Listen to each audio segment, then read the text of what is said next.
இன்றைக்கி நான் சில பூஜை அறைகள் குறிப்புகள் சொல்கிறேன். பொதுவாக காமாட்சி விளக்கு நாம் தினம் ஏற்றணும். அது தவிர வீட்டில் பஞ்சமுக குத்து விளக்கு கட்டாயம் பூஜை ரூமில் வச்சுருக்கணும். அது ஒரு விளக்காகவும் வச்சுக்கலாம், 2 விளக்காகவும் வச்சுக்கலாம், அவங்கவுங்க சௌரியப்படி வச்சுக்கலாம். அதுக்கப்புறம் அம்பாள் படம் ஏதாவது ஸ்பெஷலாக வச்சுருந்தீங்கன்னா இப்படி ஒரு சின்ன காமாட்சி விளக்கை அம்பாள் படத்து முன்னாடி ஏற்றிக்கங்க. நான் திருமியச்சூர் ஸ்ரீ லலிதாம்பா படத்துக்கு முன்னாடி தினமும் இந்த சின்ன காமாட்சி விளக்கை ஏற்றிக்குவேன். இங்கே பிள்ளையார், காமாட்சி தீபம், மகாலட்சுமியும் விநாயகரும் இணைந்து இருக்காங்க இந்த படத்தில்.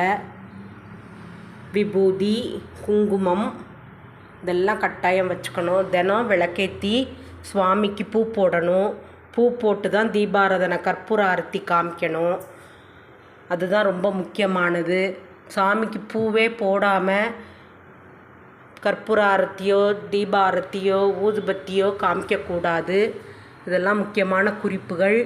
நைவேத்தியம் நீங்கள் உங்கள் வீட்டு வசதிப்படி என்ன வேணாலும் சுவாமிக்கு வச்சுக்கலாம். சுவாமிக்கு முக்கியமாக கட்டாயம் ஒரு டம்ளர் நீர் வைக்க வேண்டும். தீர்த்தம்னு சொல்லுவோம், அதை வச்சுக்கோங்க. இதெல்லாம் ஒரு சிம்பிளான குறிப்புகள். இப்போ உள்ளவங்களுக்கு தெரியாதுங்கிறதுக்காக நான் சொல்கிறேன்.